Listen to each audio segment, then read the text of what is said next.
तालं भावमलङ्घयैर् यत्कृपातमं वन्दे परमानन्दमाधवं वसुदेवसुतं देवं कंसचाणूरं देवकी परमानन्दं कृष्णं वन्दे जगद्गुरुं गुरुर्ब्रह्मा गुरुर्विष्णु गुरुर्देवो महेश्वरः गुरुसाक्षात् परब्रह्म तस्मै श्रीगुरुवे नमः। ओम नमो ज्ञानेश्वरा करुणाकरा दयाळा तुमचा अनुग्रह लादलो मी कला श्री बोलतो वचने अतिभाविका तुमचा अनुग्रह लादलो एका जनाकडे तुमचा दास त्याची आस ठेवावी तुमचा अनुग्रह लादलो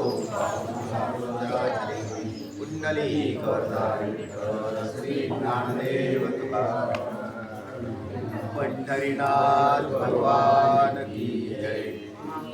माऊली ज्ञानेश्वर महाराज की जय। सब संतन की जय। किरीटेनां गदिनां चक्रहस्तामिच्छामि त्वां द्रष्टुमहं तथैव तेनैव रूपेण चतुर्भुजेन सहस्रबाहो भव विश्वमूर्ते। आपला हा श्लोक चालू होता उच्चारलेला गेल्या वेळेस किरीटीनाम त्याने किरीट धारण केलेला आहे गदिनाम गदाही घेतलेली आहे आणि चक्रहस्ताम हातामध्ये चक्र घेतलेला आहे असा जो तो पूर्वीचा होता त्या तुला मला पूर्वीचं तुझं ते रूप पाहण्याची इच्छा आहे अशा प्रकारची द्रष्टुम त्वाम इच्छामी अशी अहम द्रष्टुम इच्छामी पण त्वाम कसं तर किरीटेनम गदिनम हस्तिनम चक्रहस्ताम तथा आत्ता हे जे आपलं जे चालू रूप आहे सहस्रभाव ते समेटून घ्यावं बंद करावं आणि चतुर्भुज रूपाने आपण प्रगट व्हावं हे विश्वमूर्ते चतुर्भुज रूपाने प्रकट हो अशा प्रकारे अर्जुनाने प्रार्थना केलेली आहे भगवंताला। पहिल्या प्रार्थनेच्या द्वारे विश्वरूप प्रगट झालं आत्ताच्या प्रार्थनेच्या द्वारे विश्वरूप बंद होईल अर्थात भगवंत अर्जुनाच्या तालावरती नाचतायत असं म्हणायला काही अडचण नाही आणि ते का तर एवढे मोठे देव पण मग असे का नाचतात तर याला कारण आहे प्रेम अर्जुनावर असणारं भगवंताचं विशेष प्रेम आणि त्या प्रेमाच्या द्वारे भगवंत अशा प्रकारचे अर्जुनावर कृपा करताना दिसतीलही आता बंदही करतील पण असं केवळ प्रेमा खातर असं होऊ शकतं। हा चतुर्भुज रूपामध्ये असणारा देव हा वेगळा आहे आणि ईश्वर रूपामध्ये असणारा देव हा वेगळा आहे निर्गुण निराकार असणारा तोही वेगळा आहे। निर्गुण निराकार परमतत्वात राहणारा जो देव आहे तो कृपावंत दयाळू हे विशेषण त्याला लागू होत नाही। निर्गुण निराकाराला कृपावंत नाही म्हणत तो जसा उलट तो त्याच्याच महिमेमध्ये राहणार दुसरीकडे न काही कुठेही क्रिया प्रधानता किंवा इतर कोणत्याच धर्मांनी युक्त नसलेलं असं जे चैतन्य ते निर्गुण निराकार चैतन्य आहे। त्याच्यानंतर ईश्वर हाही त्याच्याच महिमेत आहे कारण तोही आपल्याकडे लक्ष देत नाही। ईश्वर हा दयाळू आहे असं म्हणणं संभवत नाही कारण तो कुठं आमच्यावर दया करतो। दयाळू प्रेमळ कृपावंत हे शब्द विठ्ठलाला म्हणजे कृष्णाला लागू होतात साकार रूपाला लागू होतात ईश्वराला सुद्धा लागू नाही होत कारण तो तर कर्म जसं कर्म असेल जीवाची त्या कर्माप्रमाणे फळ देतो मग ते कुठं आम्हाला काय त्याच्यामध्ये बदल केला। आईच्या अंतःकरणाने कृपा करणारा असा कोणता देव असेल तर तो साकार कृष्ण परमात्मा आहे म्हणा किंवा विठ्ठल आहे। तो ईश्वर म्हणूनही नाही आणि ब्रह्म म्हणूनही नाही।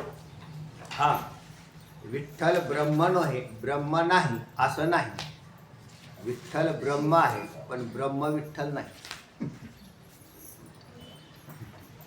तसाच ईश्वर ब्रह्म आहे पण ब्रह्म ईश्वर नाही. मग विठ्ठलाच्यात आणि विठ्ठलामध्ये आणि ईश्वरामध्ये आणि ब्रह्मामध्ये इथंही सुद्धा भेद असा तयार होतो. सगळं जरी एकच असतं तर तीन तीन कशाला. तर जो दयाघन आहे तो विठ्ठल आहे किंवा कृष्ण आहे. तो दयाघन आहे. आता इथे कृष्ण आहे, विठ्ठल दयाचं सध्या. कृष्ण हा दयाघन आहे. कशावरून? तो अर्जुनाच्या प्रेमाखातर तो जसा म्हणतो तसा तो नाचताना दिसतो. तो म्हटला की बा विश्वरूप दाखव, आणि विश्वरूप दाखवलं. ईश्वराने दाखवलं असतं का? नाही. तो ईश्वर पहिली गोष्ट तो नित्य परोक्षच राहत. ब्रह्म त्याच्या महिमेत राहत.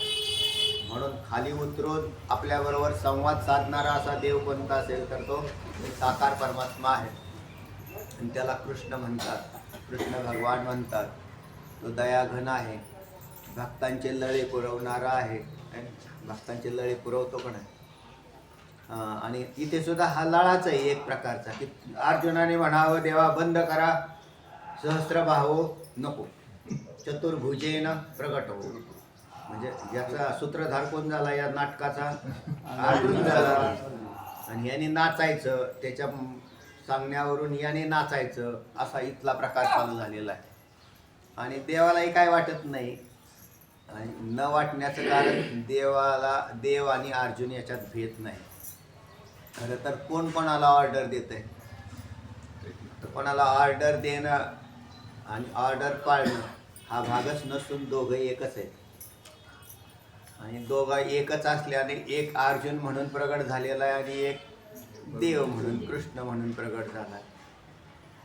कारण व्यवहार घडण्यासाठी हा विषय येतोच आहे.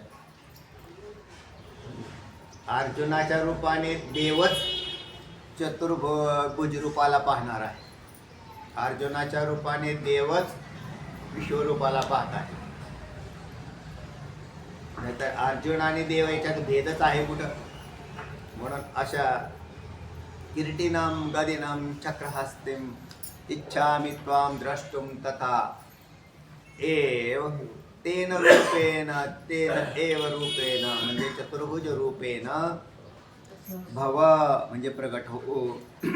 हे विश्वमूर्ते, हे सहस्त्रभाव, आता तू चतुर्भुज रूपाने प्रगट हो. अशा प्रकारचे या श्लोकामधली विनंती अर्जुनाची आहे. आणि भगवंतही तसे प्रगट होताना दिसत आहेत. म्हणजे आज्ञाधारक आहेत. सध्या अर्जुनाचे आज्ञाधारक देव आहे. कैसे नीलोत्पला ते रावीत, आकाशाई रंग लावीत, तेजाची ओत दावीत इंद्रनिळा. कैसे नीलोत्पला ते रावीत, तुझं ते श्याम सुंदर अशा प्रकारचं निळसर, निळ्या रंगाचं रूपच आहे ते. तर काय करतंय असं जर म्हटलं तर अर्जुनाची नजर एकाच वेळेस दोन पदार्थावर आहे. एक कृष्णावरती आहे, म्हणजे माऊली ज्ञानोबरायांच्या भूमिकेतून. कारण माऊली ज्ञानोबराय जे रेखाटन करतायत ते अर्जुनाच्या मनात शिरून करतायत. जर अर्जुनाच्या मनात माऊली ज्ञानोबराय शिरले नाहीत तर रेखाटनाच्या ओव्या बाहेरच पडणार नाही. येतील तरी कशा? म्हणून एक तुमच्या मनोगत काय आहे हे जाणण्यासाठी मला तुमच्या मनाशी एकरूप व्हावं लागतं. म्हणजे मग तुमच्या मनात काय भाव चाललेले आहेत ते कळतील. अर्थात हे मोठे लोक आहेत सगळे. माऊली ज्ञानोबराय काय? माऊली ज्ञानोबराय ही जसं नाथ महाराजांच्या सारखीच, म्हणजे नाथ महाराज माऊली ज्ञानोबराय हे काय भिन्न नाही. ते जसे त्या रामायणामध्ये प्रत्यक्ष रामायणात शिरून पाहून रेखाटन करत होते, सांगत होते. नुसतं असं नव्हतं की असं मला असं वाटतं, मला असं वाटतं, तर असं नाही. तर प्रत्यक्ष त्याच्यामध्ये कारण तद्रूप होऊन असं माऊली ज्ञानोबराय सुद्धा त्या भूमिकेत, म्हणजे त्यावेळी चालू असणाऱ्या कुरुक्षेत्रावरील युद्धामध्ये ते भगवंत सांगतायत अर्जुनाला भगवद्गीता आणि विश्वरूप दाखवतायत. त्याच्यात शिरून अर्जुनाच्या भूमिकेतून तो भाव प्रकट करताना दिसत आहे. म्हणून हा इतका वरचा भाव नाही एखाद्या लेखकाने कवीने निर्माण केलेला. कारण बरेच लोक माऊली ज्ञानोबा कवी म्हणतातही, कारण काव्य निर्माण केलं म्हणून. काव्याचा राव. पण काव्य करणारा जो कवी आहे तो काय माऊली म्हणजे माऊली ज्ञानोबराय कवी असतील, पण कवी माऊली ज्ञानोबराय नसतात. कारण ते त्या भूमिकेत जाऊन समरस होऊन ते कोणी करूच शकत नाही. प्रतिभाशक्ती असणं हा भिन्न भाग आहे, आणि त्या भूमिकेत जाणं ही उदंड शक्ती जी आहे प्रत्यक्ष महाविष्णूचे अवतार असणारे माऊली ज्ञानोबरायच करू शकतात. तर तेव्हा आकाशावरती एक नजर आहे अर्जुनाची आणि दुसरी नजर आहे कृष्ण परमात्म्यावर. अर्थात पूर्वीच्या मनात असलेलं स्मरण इथे तर विश्वरूप होतं, म्हणजे सहस्त्रबाहू होते.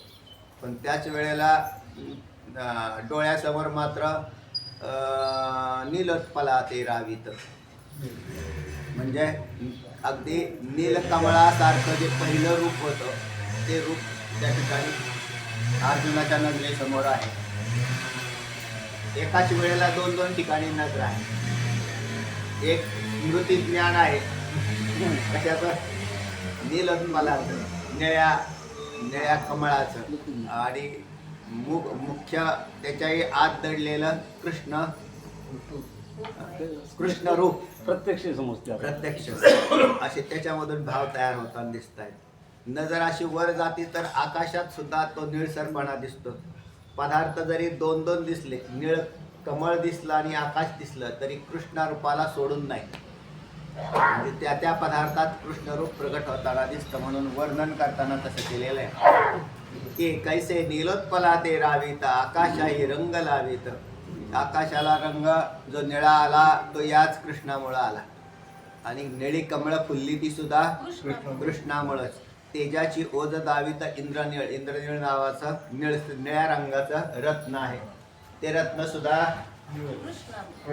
त्याला निळा रंग कृष्णामुळं आला असं म्हणायचंय. म्हणजे कृष्णामुळं आला, कृष्णामुळे आकाश निळं झालं, कृष्णामुळं कमळं निळी झाली. हे यांचे निळसरपणा हा त्यांचा नसून कृष्णाचा आहे. याच्यात कृष्ण प्रधानता आली आणि पदार्थ गौणता आले. हे बाकीचे पदार्थ गौण झाले आणि कृष्ण मात्र आणि हा भाव अर्जुनाच्या चित्तातला माऊली ज्ञानोबरायचे लिहिताय. जैसा परिमळ झाला मरगजा का आनंदासी निघाली या भुजा. ज्याचे जानूवरी मकरध्वजा जोडली बरव. बरव म्हणजे शोभा, मकरध्वजा म्हणजे मदन. आणि जैसा परिमळ म्हणजे गंध. झाला मरगजा. मरगजा म्हणजे पाचू. पाचू हे सुद्धा काय आहे, इंद्रनिळाप्रमाणे रत्न आहे, त्याला मरगज असं म्हटलेलं आहे. मरगजा पाचू. पाचूंचा रंग सुद्धा जो आलेला आहे तो पाचूंना रंग नाही सांगितला, परिमळ सांगितला. रत्नाला कधी परिमळ नसतो. सुवर्ण आणि परिमळ काय म्हटले, योगिया आणि निर्मळ. हे नगडे दातार माऊली नामदेवरायांचा एक अभंग आहे. आहे आपल्या मालिकेमध्ये. सुवर्ण आणि परिमळ, योगिया आणि निर्मळ, हे दुर्लभची दातार. तर हे दुर्लभ आहे. मरगज म्हणजे हा जो पाचू रूपी असणारं जे रत्न आहे, त्या रत्नाला सुगंध आला म्हणून सांगतायत. कोणामुळं, कृष्णामुळं. मग ते सुद्धा सुगंधित झाले, कृष्णामुळे सुगंधित झाले. जसे पहिल्या ह्याच्यात रूप बदललं, कमळाचं रूप, कमळाला नील रूप आलं, आकाशाला नील रूप आलं, इंद्रनिळाला नील रूप आलं आणि पाचूला सुगंध आला. त्या मरगजा का आनंदाशी निघाली या भुजा, किंवा असं म्हणा की प्रत्यक्ष आनंदाचा कंद. जसं तुकोबराय वर्णन करतात, विटेवरी नीट आनंदाचा, विटेवरी नीट आनंदाचा कंद, तुकानाचे छंदे नामरूपे. विटेवरी नीट आनंदाचा कंद. आनंदाचा जसा कंद तसा इथे एक दृष्टांत आणला, आनंदालाच हात बाहेर पडले. जणू काय तुझ्या त्या आनंदाला बाहेर पडलेले हात. पण हे चतुर्भुजाचं सांगतायत, विश्वरूपाचं नाही. म्हणजे विश्वरूप आहे ना ते उदासीन आहे, आणि तुझं जे चतुर्भुज रूप आहे ना ते इतकं गोड आहे, इतकं गोड आहे. त्याच्यामध्ये असणारी, म्हणून नीलतेपासून सुरुवात केली वर्णनाला, रूपापासून वर्णन केलं. आता पुढे गंधाकडे येत असताना तो सुगंधित आहे. त्याच्यात आता गंध परिमळ, याच्यातही खरा परिमळ आहे ना तो आनंदाला धरूनच असतो. विषयरूपी गंध हा सुद्धा आनंद जसा देतो तसा हा प्रत्यक्ष आनंदरूपीच परिमळ. त्या म्हणून रत्नांना रत्न जे आज आम्हाला आनंद देत आहेत असं म्हणा, तो तुझ्याचमुळे देत आहेत. किंवा असं म्हणा की आनंदालाच भुजा फुटल्या, तू नाहीस तर आनंदरूपी पुतळाच आहेस, आणि त्याला जणू काही हात फुटलेले आहेत. म्हणून हे वर्णन कोणाचं म्हणताल तर कृष्ण वर्णन आहे. कृष्ण कृष्ण नसून आनंदाचा गंध असून त्यालाच हात फुटलेले असे. आता हात फुटले याच्यात आनंदाचं प्रगटीकरण सांगायचं. आनंदाचं प्रगटीकरण म्हणजे नुसताच आनंद आहे, पण तो जर भोग्य योग्य नसेल तर त्या तोही आनंद सीमित राहतो. म्हणून आनंदाला हात फुटले हे अर्जुनाच्या अंतःकरणातली भूमिका आहे. म्हणून त्याच्याच अंतःकरणामधून असं वाटतंय की जणू काही आनंदाला फुटलेले हात म्हणजे चतुर्भुज रूप आहे. चतुर्भुज रूपाला हात आहेत ना, आणि 4 हात आहेत. ते चतुर्भुजाचे हात हे हात नसून आनंद बाहेर पडणारा, आनंद बाहेर पडलेला आहे. असे तुझे ते चतुर्भुजा काय झालेल्या आहेत का, आनंदाशी निघाल्या भुजा. भुजा कोणत्या, आनंदरूपी भुजा. पण भुजा म्हणजे सहस्र नाही तर किती, कारण रूप कोणतं घ्यायचंय आता आपल्याला. ज्याचे जानेवारी मकर ध्वजा जोडली बरोबर, शोभा जोडली, ज्याच्या जानेवारी असं आहे. कृष्णाला असं म्हटलंय की मदनाचा पुतळा असं म्हटलं. कृष्णाला मदनाचा पुतळा म्हटला. काय म्हटलंय, राजसुकुमार मदनाचा पुतळा, रवी शिकळा लोकलिया. राजसुकुमार मदनाचा पुतळा. मदन आणि रती अशा जोडी आहेत. कामदेव आणि रतीची त्यांचीच नावं आहेत. ती या विश्वामध्ये काम निर्माण करणारा कामदेव आणि त्या कामाच्या जोडीला असणारी रती याने ह्या प्रकृतीमध्ये थैमान माजवलेला आहे. संपूर्ण प्रकृती या रती कामदेवाच्या अधीन झालेली. म्हणून तर जीव ब्रह्मस्वरूपाकडे जात नाही. का जात नाही, ही जोडी अशी आडवी आलेली. त्याला वेगवेगळी नावं आहेत कामदेवाला. पैकी मकरध्वज हे त्यापैकीच एक आहे. मकरध्वज हे नाव 2 ठिकाणी येतं. मकरध्वज हनुमंतरायाच्या पुत्रालाही मकरध्वजच म्हणतात. ते असं कथा आहे, 2-3 कथा त्याच्यातल्या की सागरातून जात असताना स्नान केल्याने त्या मत्स्याच्या पोटी घामाच्या द्वारे हनुमंतरायाच्या ज्याचा जन्म झाला त्याचं नाव काय आहे, मकरध्वजाचे वेळी दात विस्कोनी उभा राहिला कीची मायबाप. नाथ महाराजांच्या भारुडामध्ये आहे ना. आता मकरध्वज हा पाताळात कोण होता, पाताळामध्ये कोण होता, तो चोपदार सांगतात त्याला, हे आपले भालदार द्वारपाल.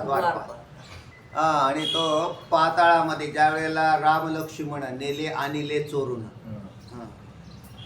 हे म्हटलं हनुमंतरायजींनी खाली पाताळात जाऊन जे राम लक्ष्मण अहिरावण महिरावण त्यांनी चोरून नेलेले आणण्याचं काम कोणाकडे होतं.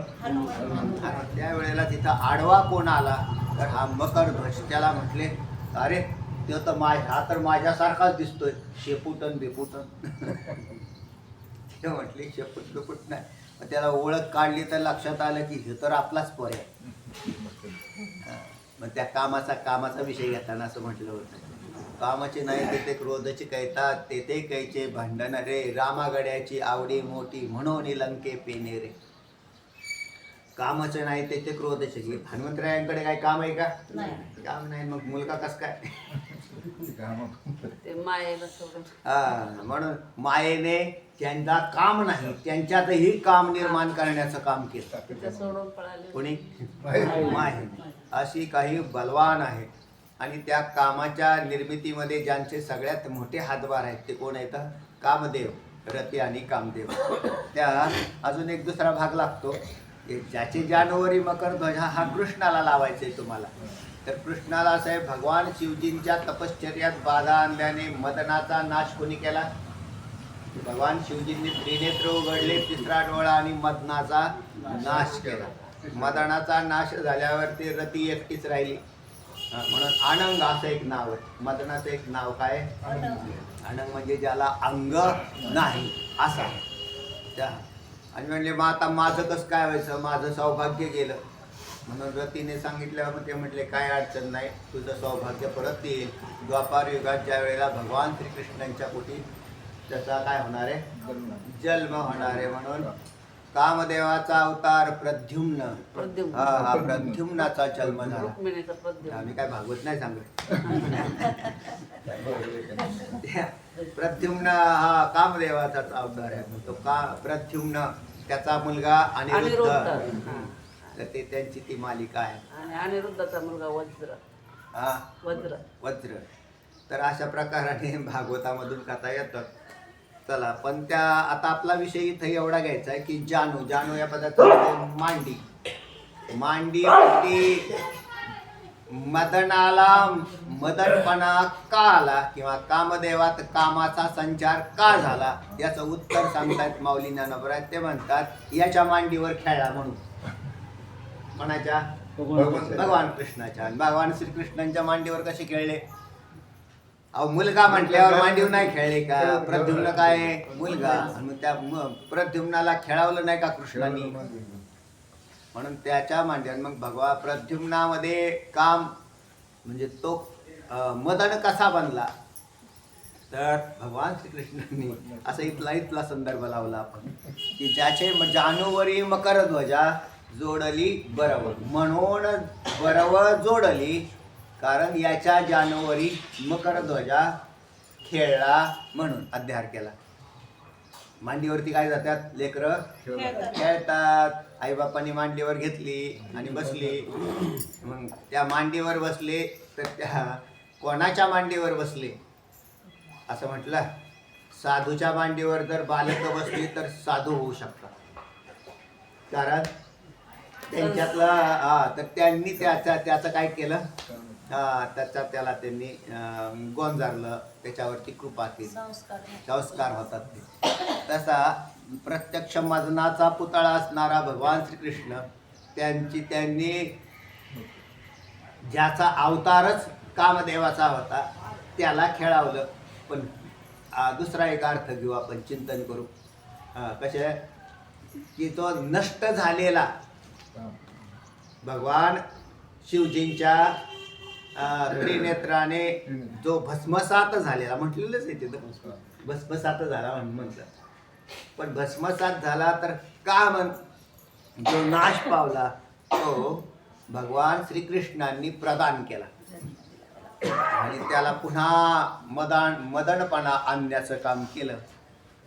ज्याचे जानवरी मकर ध्वजा जोडली बरव. म्हणूनच त्याला बरव म्हणजे शोभा जोडली गेली. कोणाला? कामाला, मदनाला, कामदेवाला.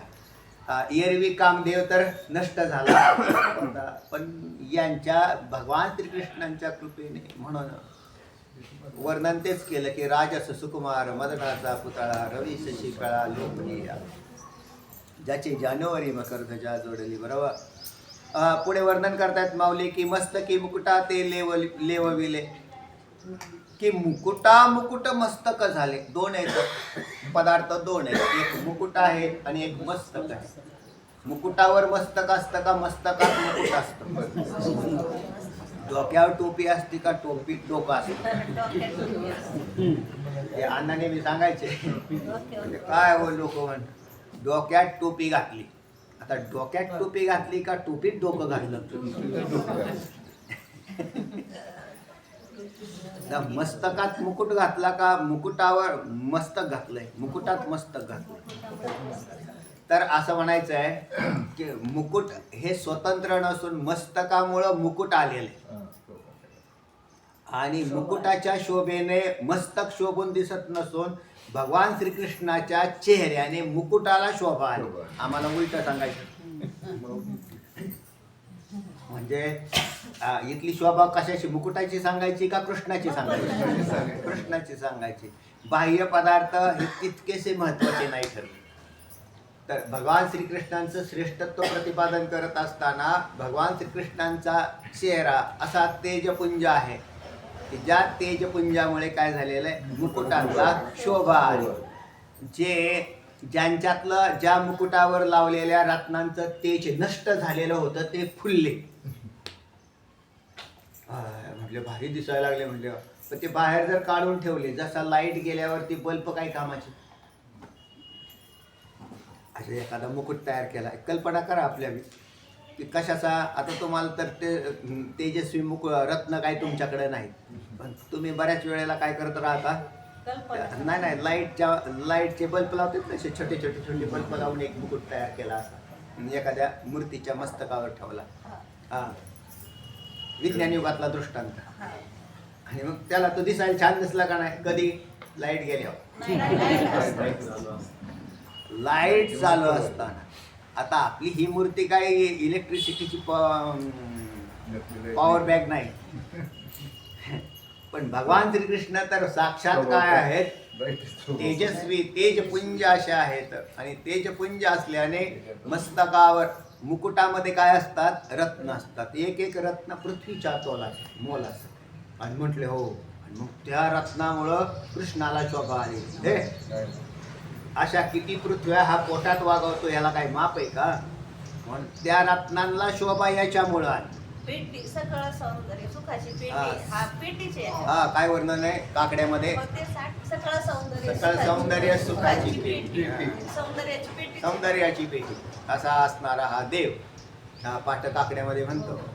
आता ते आपल्याला आपण उलट नाही ऐकतो, सरळ पुढे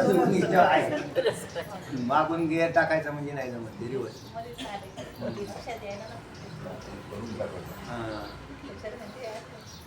नाही ना तेच आहे ना, उठा उठा प्रभात झाली.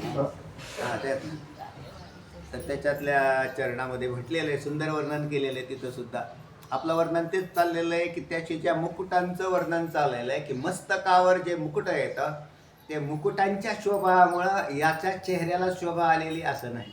एखादा राजा असेल सामान्य लौकिकामधला, तर त्याने जर मस्तकावर मुकुट परिधान केला, आपले मोदी साहेब करत असतात, जिथे जाईल तिथला मुकुट घालतात. इकडे पहा, हा इकडे कधी इकडे आले की ती पगडी घातली. ठीक आहे, त्याच्यामुळे यांना शोभा आली. तुकोबरायांच्या पगडीमुळे आली ना का, यांच्यामुळे तुकोबरायांच्या पगडीमुळे आले. देखील मात्र वेगळं आहे. इथे भगवान श्रीकृष्णांच्या ज्या मुकुटाला शोभा प्राप्त झालेली आहे ते भगवंताच्या मस्तकाने प्राप्त झालेली आहे. असं सुंदर मस्तक की मुकुट मस्तक झाले. आणि नंतर अजूनही एक आहे, मुकुट आणि मस्तक हे दोनच दिसणार असं माऊली म्हणतात. कारण दोन्ही काय झाले, एक रूप होऊन गेले. एक मस्तक आणि मुकुट कोणतं म्हणावं असं वर्णन कुठं आलं, पाठीमागं विश्वरूपाचं सुद्धा आलं बघा. गीतेचं पण आलंय ना, कोण भूमी चोजवे. तिथं असं वर्णन आलं की ह्याच्यात मस्तक कोणतं आणि मुकुट कोणतं हेच ओळखू येईल. या म्हणजे एक रूप झालं असं वर्णन आलेले येतात. मस्तकी मुकुटा ते लेवविले, जेव्हा त्याने लेवविले म्हणजे ठेवला, त्यावेळेला मुकुट मस्तक एक झाले, अर्थात दोन्ही एकरूप होऊन गेले. आणि असं म्हणा, शृंगारा लेणे लादले अंगाचेनी जया, जयाचेनी अंगा शृंगारा लेणे लादले असा अन्वय लागला. जयाचेनी अंगे, कृष्णाचेनी अंगे, शृंगारा लेणे काय झाले, लादले, प्राप्त झाले. अलंकारांना अलंकारत्व स्वतंत्र नाही. अजून थोडंसं चिंतन केल्यावर असं लक्षात येईल, आपण समजा काय जरी देवाची रुपडी असली तरी आपल्यामध्ये तितकं तेज नाही. आपल्यात तेज नाही असं नाही, पण तितकं तेज नाही, देवासारखं तेज नाही. कारण तुम्ही सुद्धा देवच आहात. मग देवच आहात तर बरोबर आहे.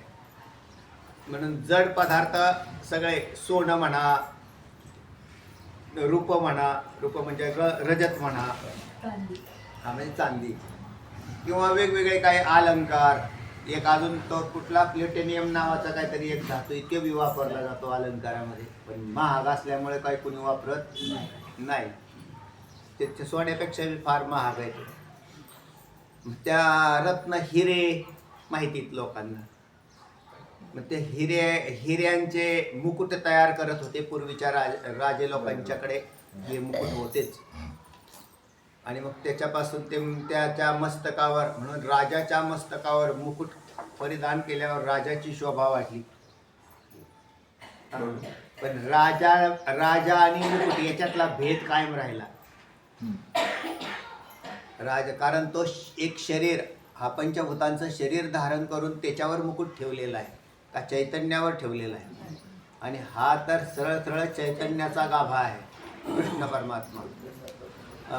काय म्हटले का, परब्रह्म निष्काम हा गौडीया वाक्यावाळे अंधू कृष्णा नवनीत चोरी. परब्रह्म हा प्रत्यक्ष, म्हणून माणसाच्या डोक्यावर ठेवलेला मुकुट आणि कृष्णाच्या डोक्यावरचा मुकुट याच्यामध्ये जमीन आसमानाचा अंतर. दुसरं आहे, याच्यापासून रत्नांना जन्म प्राप्त झाला. रत्न हे स्वतंत्र नाही. रत्नांना जन्म कोणापासून झाला, याच्यापासून झाला. म्हणून कारणाची शोभा कार्यामध्ये आली. असं एक अन्वय लावलं चिंतन. कारणाची शोभा कार्यामध्ये आली. नाहीतर मग मुकुट तरी कशी सुंदर बनली असती. म्हणून मुकुट आणि कृष्णाचा चेहरा यांच्यामध्ये भेद दिसत नाही. असं अंगाचे सुंदरपणे, अंगाचे सुंदरपणे मिरवणे. लेणे अंगाची होय लेणे, कवणे कवण अलंकारिले निर्वचना. अशी येऊन गेली ना, दहाव्या मागे येऊन गेली. अंगाचे सुंदरपणे, बरोबर आहे. तर अशा प्रकारे याचंच मूळचं अंग सुंदर. आता मी त्याच्यात कार्यकारण भाव सांगितला होता आत्ताच्या ह्याच्यात, की मूळ कारणच हा आहे, तर कार्य त्याच्याहून भिन्न कसं राहील. म्हणून कार्यामध्ये सुद्धा कारणाची व्याप्ती असते. आणि त्याच्या ही सुंदरता आलेली, ती मुकुटाला आलेली सुंदरता कारणामुळे आलेली, म्हणजे कृष्णामुळे आलेली. शृंगारालेने लाधले अंगाचेनी जया, जयाचेनी अंगा शृंगारालेने लाधले. आपलं तसं नसतं. माणसाने मला एखाद्याने अलंकार जर असे घातले, तर अलंकाराने काय काय वेळेला असं वाटतं की ह्या अलंकारा म्हणजे अलंकार चुकून इकडं आलेले दिसतात. म्हणजे अलंकार काय झाले, अलंकाराची जागा बदलली गेली. चुकीच्या व्यक्तीने ते अलंकार जर परिधान केले, तर त्या अलंकाराचं असं वाटतं की बा काय या अलंकाराचं दुर्भाग्य असं बरं की हे इकडे आले ते. म्हणून योग्य ठिकाणीच योग्य काय असतात, शोभून दिसतात. उगाच कशातही काही बी शोभून नाही दिसत. त्याच्यापेक्षा आहे ते शोभून दिसतं बरं का, अधिक भडकपणाने. शेवटी कशाचा विषय येतो, शोभा वाढवण्याचाच विषय येतो. तर शोभा वाढायचा, आपली ओरिजिनल शोभा चांगली हे मी नेहमी सांगत असतो. तुम्ही जसे दिसतात तसेच चांगले आहात. सहस्थितीमध्ये जी माणसं दिसतात ना, व्यवस्थित, काय करायची गरज नाही, जे आहेत तसे चांगले आहेत. कारण देवानेच सजवलंय ना, आपल्याला सजवलंय. मंदिरात जास्त सजावट केली की सगळं तिकडच लक्ष लागत, देवाकडे लक्ष नाही लागत. पण अशा प्रकाराने देवाच्या ठिकाणी असणारी सुंदरता ही विश्वाला सुंदरता प्रदान करते. विश्वाची सुंदरता देवाला सुंदरता प्रदान करत नाही. इंद्रधनुष्याचे आडणी माझी मेघ गगना रंगणी, तैसे आवरिले शारंग पाणी वैजयंती. इंद्रधनुष्याचे आडणी, माझी मेघ गगन रंगणी. इंद्रधनुष्य आणि मेघ हे आकाशामध्ये आपण पाहतोच नेहमी. बऱ्याच वेळेला हे इंद्रधनुष्य केव्हा पडतात तुम्ही जर बारकाईने चिंतन केलं तर असं लक्षात येतं, पाऊस पडून गेलेला असतो किंवा काही थोडाफार पाऊस झालेला असतो. काही काळ्या मेघामध्ये पांढरे मेघ दडलेले असतात, त्यावेळेला इंद्रधनुष्याची प्रभा तयार होते. म्हणजे काही ठिकाणी तिकडून वरून आकाशात सूर्य चमकत असतो, त्याची किरण त्याच्या ठिकाणी त्या पांढऱ्या मेघावरती जातात आणि तिथे इंद्रधनुष्य काय नवीन निर्माण आणून ठेवलेली वस्तू नसते, तर तयार होताना दिसते ती छटा. त्यावेळेला इंद्रधनुष्य आमच्याकडे काही ठिकाणी कोंबडा म्हणतात, माहिती तुम्हाला कोंबडा माहिती? ज्या वेळेला एकच फाक दिसते त्याला कोंबडा म्हणतात, एकच फारा दिसतो त्याला कोंबडा म्हणतात, आणि पूर्ण टेकलेला दिसतो दोन ठिकाणी त्याला इंद्रधनुष्य म्हणतात. आणि तो त्या पडून गेलेल्या पाणी ज्याच्यातून पडलं त्या मेघांच्या तिथं तो तयार होतो. आणि एकदा तयार झाला तर त्याचा तो काय वक्रपणा एकदम पसरतो. त्या निसर्गाची काय विशेषताच आहेत की बरोबर तो वक्र होतो. आणि तो असा वक्र झाल्यावरती त्या मेघांना मग मेघांची शोभा वाढली. कोणामुळं? इंद्रधनुष्यामुळं मेघांची शोभा वाढली. कारण रंगीतपणा मेघांच्यात नाही, मेघामध्ये सफेदपणा आहे. पण सफेदपणात तानापिहीनी पाजा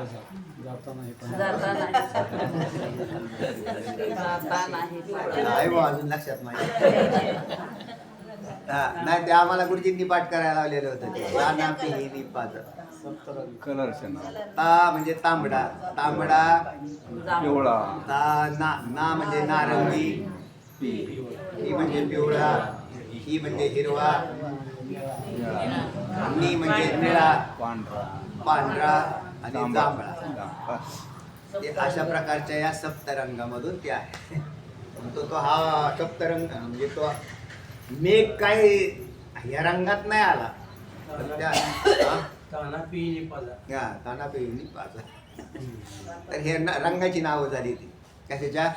इंद्रधनुष्यात येणारे सप्तरंग.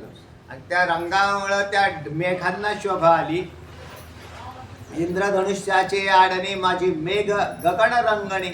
तिथं गगनामध्ये हे मेघ काय झाले? रंगीत झाले, रंगायमान होऊन प्रकट झाले. तैसे हा म्हणजे वरचा दृष्टांत झाला. तैसे आवरिले शारंग पाणी वैजयंतिया. आता सांगा बरं कोणाची शोभा कोणाला? वैजयंती आणि शारंग पाणी. शारंग पाणीची शोभा वैजयंतीला. उलट केलं का नाही? वैजयंतीची शोभा शारंग पाणी. वैजयंती माहिती आहे तुम्हाला? वैजयंती ही माळ. जय आणि विजय हे भगवंताचे दोन द्वारपाल. त्याच्या जयाची बायको जयंती आणि या जय विजयाचे जे हे होते पिताश्री वडील ते भगवान विष्णूंचे उपासक होते. पुराणातली कथा आहे. आणि मग ते कुठे राहत होते? मृत्यू लोकात. आणि नैवेद्य कुठे पाठवायचे? वैकुंठाला. म्हणजे काय शक्ती आहे? म्हणजे स्वयंपाक केल्यावरती जसे आपण पहिल्यांदा जेवण करून घेतो आणि नंतर नैवेद्य बी दाखवतात कराय कोण असतो का? ते म्हणले आपलं घ्या आधी भक्षणम स्वाहा, मग ते देवाचं पाव काय असं आधी त्या याचे जय विजयाचे जे वडील होते ते खास भक्त होते. आणि त्यांनी ते काय केलंय, म्हणजे ज्या वेळेला स्वयंपाक व्हायचा त्यावेळेला स्वयंपाक करून नैवेद्य पहिल्यांदा देवाला अर्पण करायचा. तर तो मृत्यू लोकातून वैकुंठाला नैवेद्य जात होता. नंतर ज्या वेळेला ह्यांच्या लग्न झाली त्यावेळेला ह्या आल्या, त्या सुना आल्या. तर सुनबाईची जयंती होती, ती स्वयंपाक करत होती एक दिवशी. आणि ती स्वयंपाक करत असताना म्हणजे ते काय नैवेद्य जो निर्माण केला जाईल अर्थात सात्विक आहार नैवेद्य. तर तिच्या लक्षात आलं की आज मीठ घातलंय का नाही हे विसरून गेली.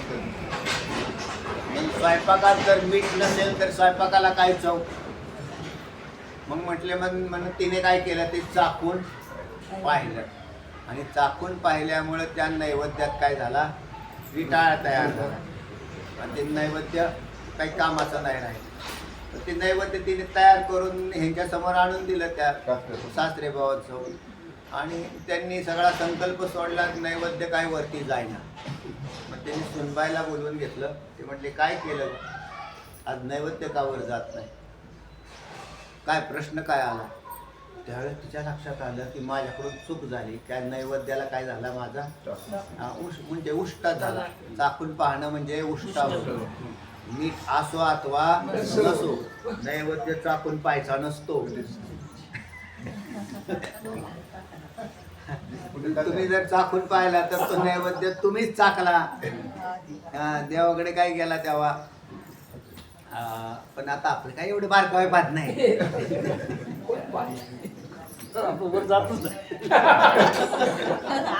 आपला वरती जातच आपला खाली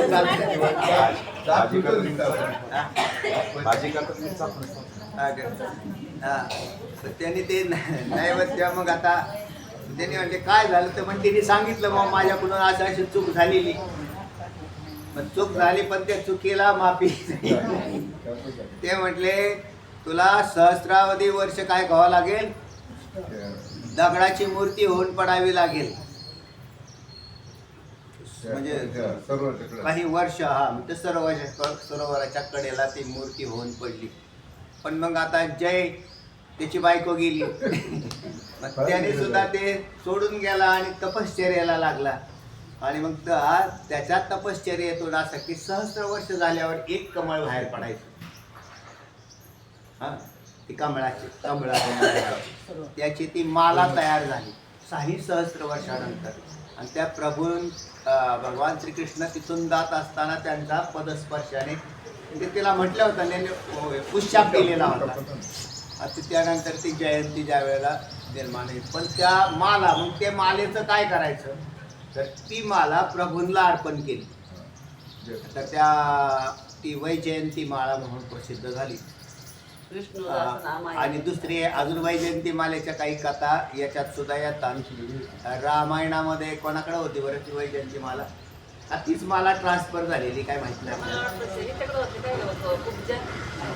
नाही भगवान रामायणामध्ये रामायणात नाही, अहो भगवान श्रीकृष्णांच्या कथेत आहे.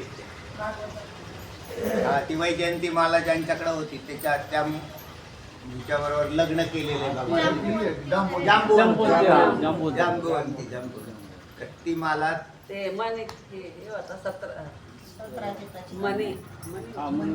तिच्या वडिलांकडे मणी होता आणि ती माला सुद्धा होती. तर अशा काही कथा येतात.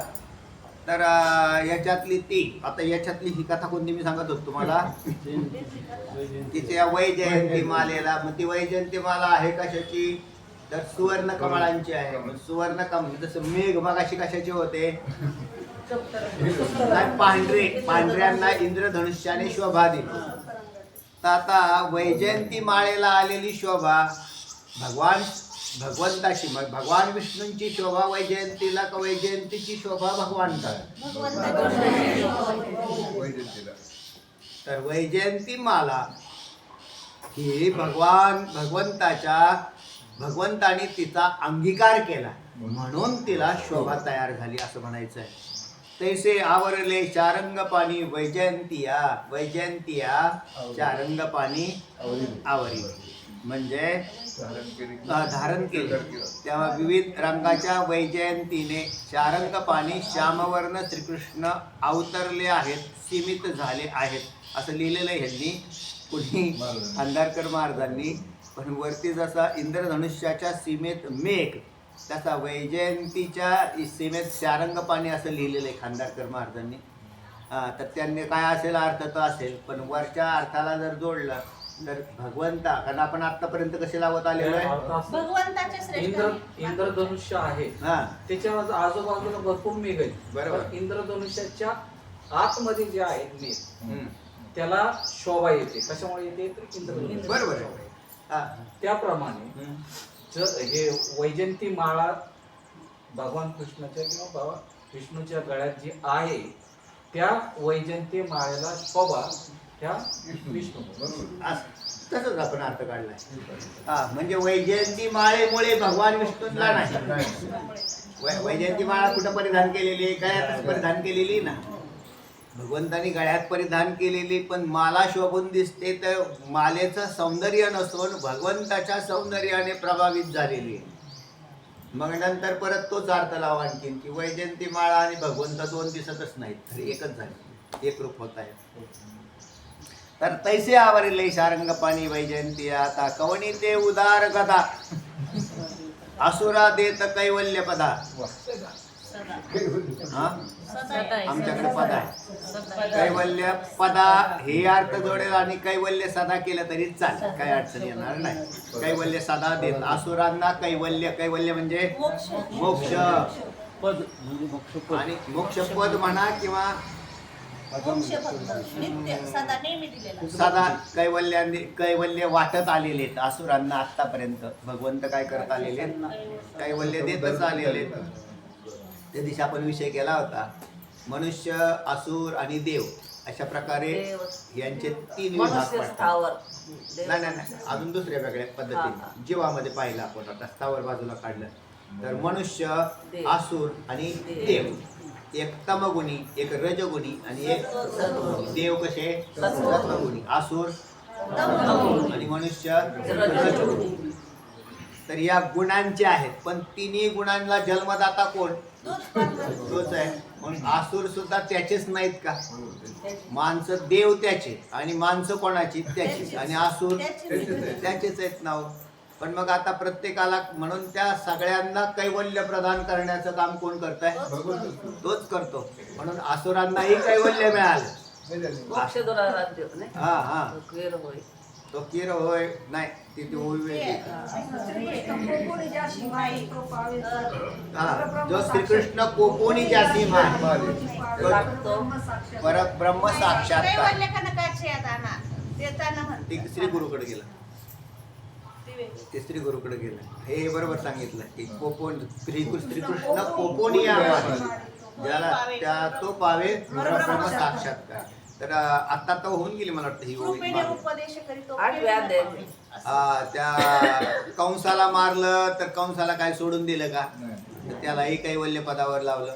रावणाचा वध झाला तर रावण सुद्धा रामरूप झाला. नंतर जेवढे असुर मारले गेले ते सगळे असुर भगवंताने त्यांना कैवल्य पदावर पाठवलं. कंस या पुतनेला मारलं तर पुतनेचा उद्धार झाला. म्हणून असुरांना कैवल्य पदावर पाठवणारा किंवा कैवल्य सदा देणारा आतापर्यंत, सदा म्हणजे अनेक उदाहरणात आपण पाहतो तसा अर्थ लावा. तर असा देणारा आता कवणी ते उदार. काय त्याच्या उदारतेला माप आहे का? काय उदारतेला माप आहे का? म्हणजे उदारतेसाठी आता आपला इथं झालाय भगवंताच्या हातामध्ये जे आयुध आहेत त्याच्यात गदा आहे. आणि गदेची कथा मी तुम्हाला सांगितली होती की लवणासुराचा पुत्र गद त्या गदाने बापाचा बदला घेण्यासाठी, कारण लवणासुराला मारलं कोणी? भगवंतानी मारलं. त्याचा बदला घेण्यासाठी यांनी काय केलं? त्या गदाने तपश्चर्या केली आणि ब्रह्मदेवाकडून भगवान महादेवाकडून आयुध प्राप्त केली. त्यावेळेला त्यांनी ते सांगितलं की मला भगवान विष्णूवरती विजय मिळेल असं काहीतरी पाहिजे. ते म्हणले मग मला असं आयुध. ते म्हणले पण तुझा तर नाश, माझा नाश एक आहे.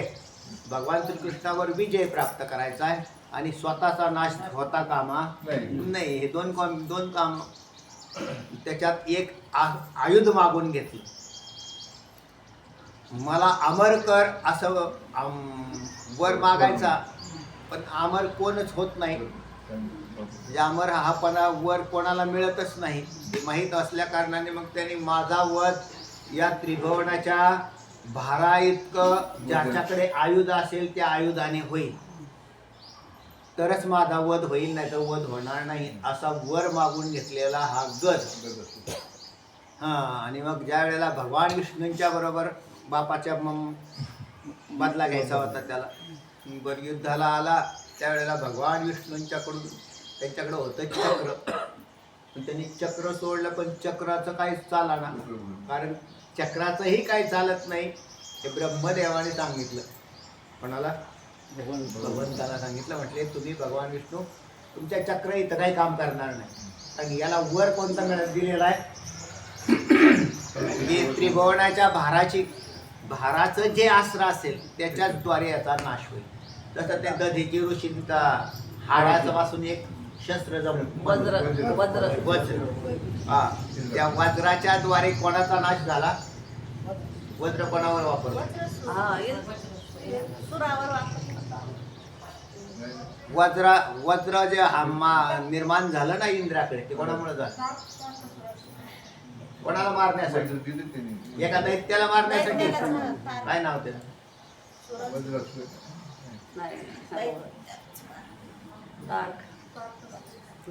इंद्राकडून ज्याचे हात, इंद्राकडून तो मारला गेला है ना. आठवा तुम्ही तोपर्यंत मी पुढचं सांगतो. हा, तर त्या आसुराला मारला गेला तर इंद्राने वज्र निर्माण केला. आता समोर आहे पण ते आहे ना. तर इथे सुद्धा इथे काय झालेलं आहे? गगनाला मारण्यासाठी. हा, तर या गजाला मारण्यासाठी जे त्रिभुवनाचं शस्त्र, मग भगवान विष्णूचं चक्र तिथं फेल गेलं. काय हो त्या असुराचं नाव आहे समोर आहे पण ते आहे ना.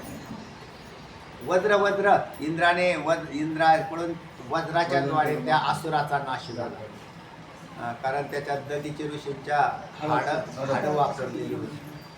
तसंच इथे सुद्धा हे जे शस्त्र आहे, कोणता आपला चाललेला विषय आहे?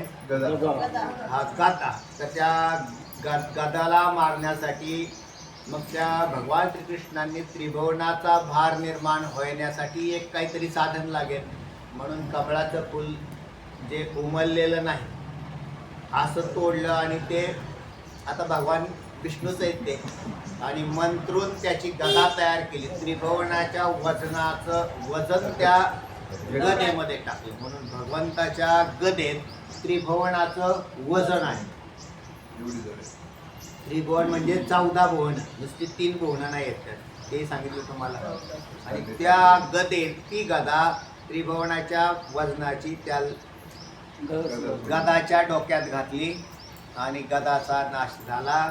त्याच्यासाठी निर्माण केलेले ती गदा, तो माझा किती मोठा भक्त आहे म्हणून भगवंतानी त्याचा स्वीकार केला. जे माझ्याकडे शत्रुत्व घेऊन का व्हायना येतात ते सुद्धा मला प्रिय आहे, आणि त्या म्हणूनच त्यांनी भगवंतानी त्या गदाचा नाश केला आणि ती गदा अखंड त्याची स्मृती म्हणून हातात वागवतात. कोणी म्हणेल गदा लोकांना मारण्यासाठी घेतलेली आहे, तर भगवंताने गदा लोकांना मारण्यासाठी घेतलेली नसून त्याच्या भक्ताची स्मृती म्हणून हातात गदा घेतलेली आहे. इथे काय ओवी लावली यांनी? आता कवणी ते उदार गदा. उदार हा शब्द गदाला का आणला? तर तो सुद्धा काय होता, भगवंताला शेवटी तिथपर्यंत पोहोचावं लागलं, गदा निर्माण करावी लागली. तर त्या गदाचा मान राखण्यासाठी गदा हातात घेऊन राहतात. पहा, अजून हे एक वैभवच आहे बरं का. शंखचक्र गदा पद्म हे काय आहे देवाचं? म्हणजे ते जरी आपण पाहिलं तरी त्या भगवंताचं शूरत्व लक्षात येऊन जातं. कोण नादाला लागेल याच्या? तेव्हा गदेचा वापर करेल. कोणा चक्रही वापरायची गरज नाही, गदाही वापरायची गरज नाही, नुसतं असलं तरी लोक म्हणतील पहा असा देव आहे. तर हा उदार गदा असुरा देत कैवल्य पदा. त्या गदासुराला किंवा गदासुरा एकत्र करून टाका तरी एक अर्थ लागतो. काय? आता कवणी ते उदार गदा असुरा देत कैवल्य पदा. गदासुराला काय केलं? कैवल्य पद देऊन टाकले. कैसे हाणा, कैसे चक्र हाण गोविंदा सौम्य तेज मिरवे. चक्र हाण गोविंदा सौम्य तेज मिरवे. ते चक्र सुद्धा हा भगवान कसा हातात मिरवतोय. चक्र सुद्धा उधारीवर आणलेला आहे यांनी सगळे गोळाच केलेले आहे. गोळा केले ते आकाश मागे चक्रदेवाचं भगवान विष्णूचं चक्र हे त्यांचं नव्हतंच, कोणाचं होतं? शंकराचं.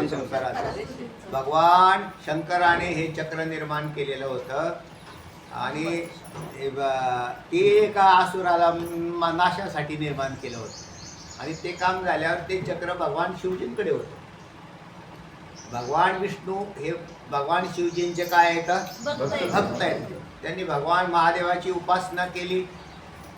तर उपासना करत असताना तिथे तुम्हाला त्या दिवशी कथा सांगितली होती की सुवर्ण कमळ, पाताळातून येणारी सुवर्ण कमळ, अशी सहस्र सुवर्ण कमळ दररोज निर्माण करायची. इतकी तपश्चर्या होती भगवान महादेवांची, इतकी भक्ती केली विष्णूने. आणि ते सुवर्ण कमळ एकाच वेळेला भगवान शिवजींना दररोज अर्पण करायचे. पण एक दिवशी पूजा करत असताना त्यामध्ये कमळ मोजली तर ते 9,000 सहस्र ना, 9,999 भरली. एक कमळ कमी पडलं. मग आता काय करायचं? मग त्यांनी नेत्र कमळ काढले, म्हणजे नेत्रच काढलं आणि कमळ म्हणून शिवजींना अर्पण केलं. शिवजी खुश झाले. रावणाची बी कथा अशाच टाईपची लिंगाची कथा त्या. आणि मग भगवान शिवजी प्रसन्न झाले. भगवान शिवजी प्रसन्न झाल्यावरती मग ते म्हणतायत काय वाजता मागायचं असेल ते मागून घे. यांची नजर कशावर होती? चक्रावर होती. हुशारच आहेत सगळे. रावण सुद्धा का त्याला तरी काय वाईट म्हणायचं. त्यांनी जशी मागून घेतली काय अभिषेक, वास्तुशांती करायला गेलेला लंकाच मागून घेतली. तसं बघा, तसं आहे. भगवान विष्णूंनी चक्र मागून घेतलं आणि ते भगवान शिवजींनी देऊन टाकलं. घेऊन टाका. तेव्हापासून चक्र वागवता येते. चक्र हण गोविंदा सौम्य तेजे मिरवे. तेव्हापासून हे चक्र हातात मिरवत आहे. आता त्याच्यात एक भाग आहे, त्या चक्राची शोभा भगवान विष्णूला का विष्णूंची शोभा चक्रा? मग तुम्ही शिवजींची शोभा कमी करता म्हणा की. शिवजी काय आणि विष्णू काय, दोन दोन नसून एकच आहे. किंबवणा स्वामी ते देखावया उत्कंठित पामी. म्हणून आता तुम्ही तैसिया व्हावे. तैसिया व्हावे, चतुर्भुज व्हावे. तैसिया व्हावे म्हणून स्वामी, म्हणून भगवान श्रीकृष्णा इथं स्वामी शब्द वापरला देवाला. ते देखावया उत्कंठित पामी. मी ना आता अत्यंत उत्कंठित झाले. आता वर्णन केलं एवढं भरपूर झालं. शंखचक्र गदा पद्म सगळ्यांचं वर्णन झालं. तुमच्या रूपाचं वर्णन झालं, तुमच्या सौंदर्याचं वर्णन झालं. आता ते सौंदर्य मी पाहण्याची इच्छा करतोय. किंबवणा स्वामी ते देखावया. कोणतं सौंदर्य? चतुर्भुज. तेव्हा आपण चतुर्भुज रूपामध्ये प्रकट व्हा. देखावया उत्कंठित. उत्कंठ आहे मला की केव्हा होताल, केव्हा होताल. ही उत्कंठ आहे. बरेच दिवस एखादा मनुष्य भेटला नाही तर त्याला भेटण्याची काय आहे? उत्कंठ आहे. तसे की ते बरेच दिवस झाले चतुर्भुज रूप पाहिलेलं नाही. चतुर्भुज रूप पाहिलेलं नाही. वास्तविक पाहता इथे चतुर्भुज रूप आत्ता अगोदरच पाहून झालेलं आहे आणि नंतर विश्वरूप आलेलं आहे. पण विश्वरूप जरी आलेला असेल तरी एवढा विश्वरूपाचा पसारा दाखवण्यासाठी जो काळ गेला तो इतका दीर्घ दिसतोय अर्जुनाच्या डोक्यामध्ये. गेला किती दीर्घ काळ गेला हे माहीत नाही, पण इतका दीर्घ झाला. काय वेळेला माणसाला काही कामात मनुष्य असेल तर त्याचा वेळ फार लवकर जातो. एसटी स्टँडवर बसून राहावं सारखा एवढा त्रास झाला ना, म्हणजे काय अर्धा तास बसून होतो. अर्धा तास तर तुम्ही सहज गप्पा आणता एखाद्यावर उभे राहिले तर. असं का होतं तर ज्या वेळेला रटाळ असतं ना, एखादी गोष्ट रटाळ चाललेली असेल तर त्या माणसाला वाटतं कधी पाठ सुटत, कधी पाठ आपलं काय असं वाटतं का? नाही नाही, रटाळ असल्या वाटेल कारण ते एकदा आपल्या पटात बंद होईल. तसे विश्वरूपाचा पाठ बंद कधी होईल? बंद कधी होईल अर्जुनाची बात तीच बोबा तेव्हा हा, ती बंद करा आता बाद झालं कवर तुम्ही तरी सांगता तेव्हा किंबहुना स्वामी हे देखावया उत्कंठित पामी म्हणून आता तुम्ही तैसिया व्हावे कैसिया चतुर्भुज रूपावे हे विश्वरूपाचे सोहळे भोगोनी निवाले जी डोळे चांगला भोग झाला का वाईट सोडून द्या आता काय कारण एका शब्दाचे दोन अर्थ निघतात हे विश्वरूपाचे सोहळे भोगोनी निवाले जी डोळे डोळे निवाले म्हणजे शांत झाले का डोळे गेले फुटले आणि आम्हाला फार आनंद वाटला का असं बळच म्हणायचं असतं काय काय वेळेला नाही ना तुम्हाला भेटल्यामुळे फारच आनंद झाला असं वाटतंय हा माणूस कधी जाईल ती म्हणे फार आनंद झाला कारण त्याच्या त्या पाहण्याच्या योग्यतेमध्ये आपण नसतो त्याला ते लवकर काय करायचं असतं त्याला पाठवायचं असतं तेव्हा विश्वरूपाचे सोहळे भोगोनी निवाले डोळे याच्यामध्ये भाषेमध्ये भेद दिसतो आता होता ती आधले कृष्णमूर्ती लागे तुम्ही आदले म्हणजे अगोदरचे तुम्ही अगोदरचे कृष्णमूर्ती लागे होत झाले तर मग फारच छान होईल बुवा देवा तेव्हा तुम्ही आता पटकन काहीतरी करा त्यांना आपला विषय लांबत चाललेले तेव्हा पुढे पुढे चला ते साकार कृष्ण रूपडे कृष्णाचं ते रूपडं आहे कसं साकार स्वरूपामध्ये वाचून पाहून आवडे आम्हाला त्याच्या वाचून दुसरं काही आवडे दुसरं काहीच आवडत नाही ते न देखता थोडे मानिता ती हे म्हणजे ते न पाहता आमचे डोळे दुसऱ्या कशालाही मान्यता देत नाही म्हणजे केवळ कृष्ण रूपालाच मान्यता देतात अर्थात तुमचं ते सहस्त्रबाहो ते काढून टाका असं न म्हणता आम्ही दुसऱ्या कशाला मान्यता देत नाही दोन्ही काय अर्थ झाले एकच झालं विश्वरूपच आवडतं. आम्हाला फक्त विश्वरूप आवडतं नाही चतुर्भुज रूप आवडतं कृष्ण रूपच आवडतं ते सहस्त्रबाहू काढून टाका असं न म्हणता दुसरं आम्हाला काही आवडत एवढं म्हणायचं आता असं म्हणल्यावरती आपापच आपल्याला ना सगळं असं ताट वाढलं पकवाडण्याचं आणि ते म्हटले आता ह्याच्यातले तर एका त्या महिलेने 5 सुक्या भाज्या केल्या 2-3 पातळ केल्या आणि मग परत बासुंदी तर ठेवावीच लागेल बासुंदी आणि श्रीखंड गुलाबजामुन असे ठेवले किती झाले म्हटले पाटील ते म्हणजे वा आपल्याला हे श्रीखंड बासुंदी गुलाबजामुन आणि ही एवढी शेवग्याची शेंग सोडून काहीच आवडत नाही याचा अर्थ बाकीचे काढून टाका बाकीचे काढून चतुर्भुज सोडून आपल्याला काहीच आवडत नाही सहस्त्रबाहू आपण म्हणायचं काढतील हा म्हणायचं ना.